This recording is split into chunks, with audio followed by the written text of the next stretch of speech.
ಶ್ರೀವಲ್ಲಭೇತಿ ವರದೇತಿ ದಯಾಪರೇತಿ ಭಕ್ತಪ್ರಿಯೇತಿ ಭವಲುಂಠನ ಕೋವಿದೇತಿ ನಾಥೇತಿ ನಾಗಶಯನೇತಿ ಜಗನ್ನಿವಾಸೇತ್ಯಾಲಾಪಿನಂ பிரதிபதம் குருமாம் முகுந்த. முகுந்த பெருமானை பற்றி பாடும் இந்த பாடல் முகுந்த மாலை என்னும் தோத்திர நூலில் உள்ளது. இதை குலசேகர ஆழ்வார் பாடியுள்ளார். அவருடைய வம்சத்தில் வந்தவர்கள் பாடினதாகவும் கூறுவதுண்டு. திருவஞ்சிக்களம் என்னும் க்ஷேத்திரத்தில் அவதரித்தவர் குலசேகர பெருமாள். ஆழ்வார்களில் 6வதாக பிறந்தவர்.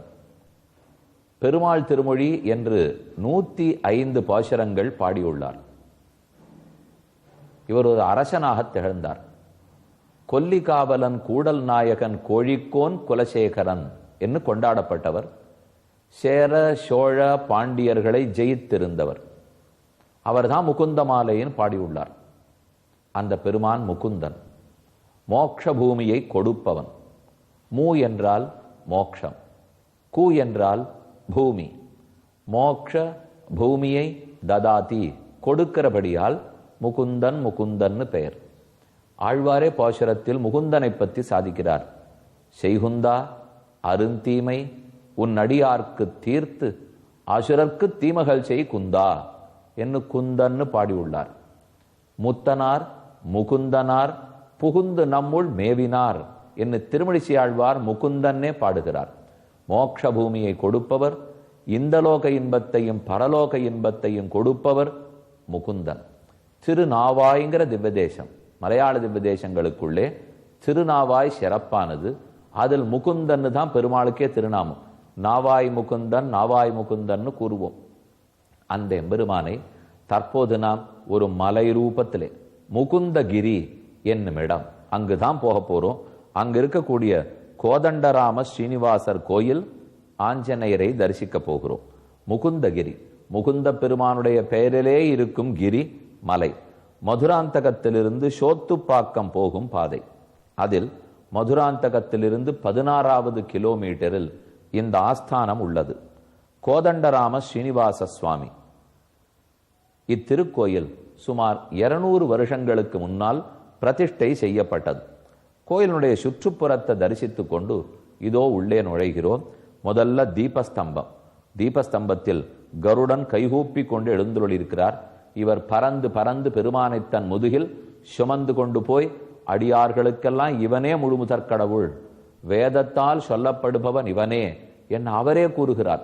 வேதாத்மா வேகேஸ்வரா சுபர்ணோசி கருத்மான்னு இவருக்கு பெருமை. வேதமே ஒரு உருவெடுத்துத்தான் கருடமாக உள்ளதான். கருடன் தன்னுடைய திருமேனியாய் தன் சரீரமாகவே வேதத்தை தான் கொண்டுள்ளார். அவ்வளவு பெருவாய்ந்த கருடன். எந்த திருக்கோயிலையும் பெருமாள் சன்னதிக்கு முன்பாக கருடன் சன்னதி. அவரை வணங்கி கொண்டுதான் உள்ள போறோம். இவர் ஸ்தம்பத்திலேயே கருட ஸ்தம்பத்தில் எழுந்துருளி உள்ளார். அருகே அழகான நந்தவனம், நிறைய பூக்கள் வளர்க்கப்படுறது.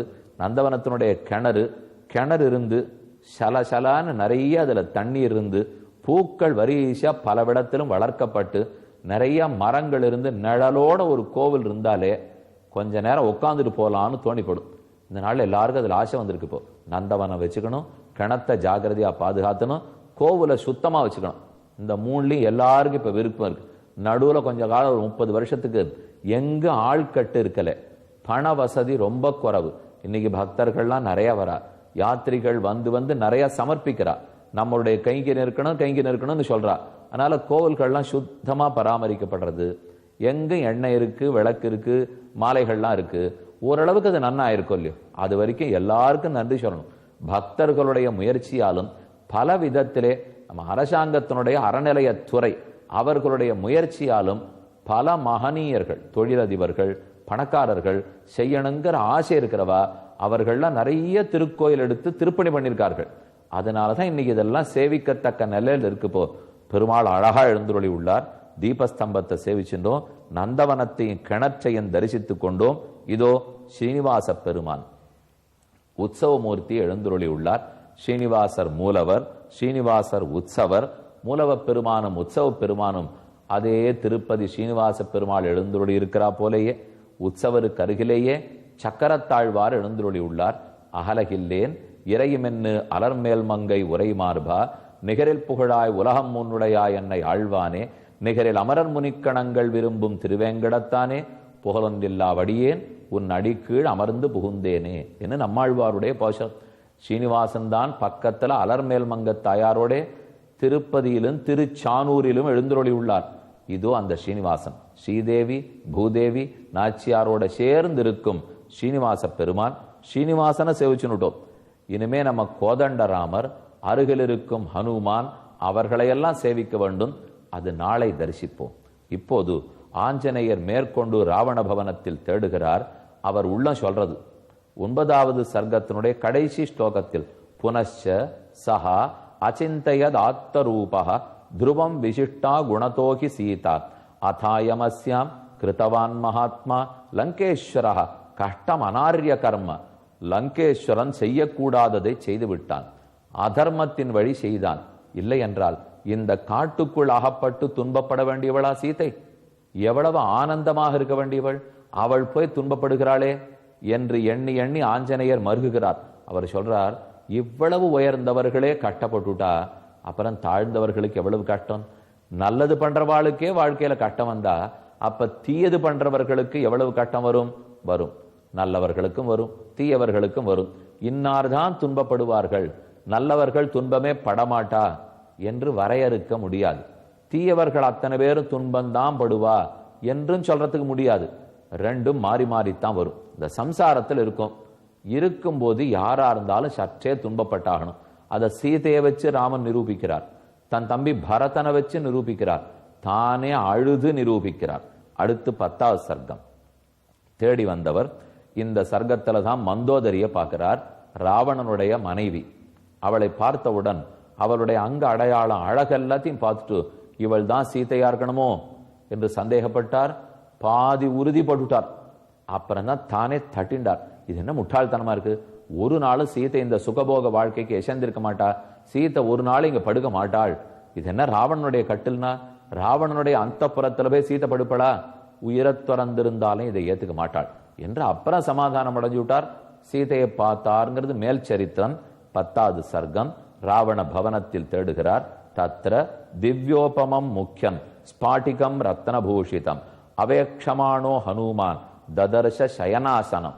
எல்லா இடத்துலையும் பவழத்தாலேயே கட்டில் பண்ணிருக்காளாம்.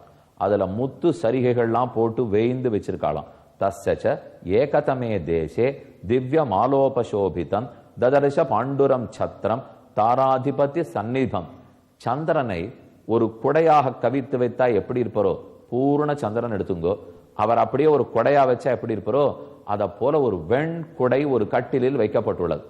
அந்த வெண்குடைக்கு கீழே தான் ராவணன் எப்போதும் அமர்வது வழக்கம்.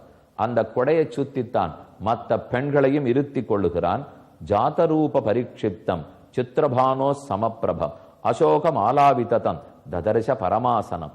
அவன் உட்கார்ற பக்கத்தில் இருக்கிற ஆசனம், நடுவில் அந்த வெண்கொச்ச கொடை வைக்கப்பட்டிருக்கு. அருகில சிங்காசனம், மொத்தமே தங்கத்தால செய்யப்பட்ட ஆசனம். விருத்தம் ஆபரணை திவ்யைகி சுரூபம் காமரூபிணம் சவிருக்ஷ வனகுல்மாட்யம் பிரசுப்திமிவ மந்தரம். இந்த இடத்துல 2 சேர்க்கையை பத்தி தான் ஆஞ்சநேயர் ரொம்ப ஆச்சரியமா பார்க்கிறார். ஒன்று, காட்டுக்கு போறோம், ஒரே செடிகளா இருக்கும், மரங்களா இருக்கும், கொடிகளா இருக்கும், பழமா தொங்கிட்டு இருக்கும்.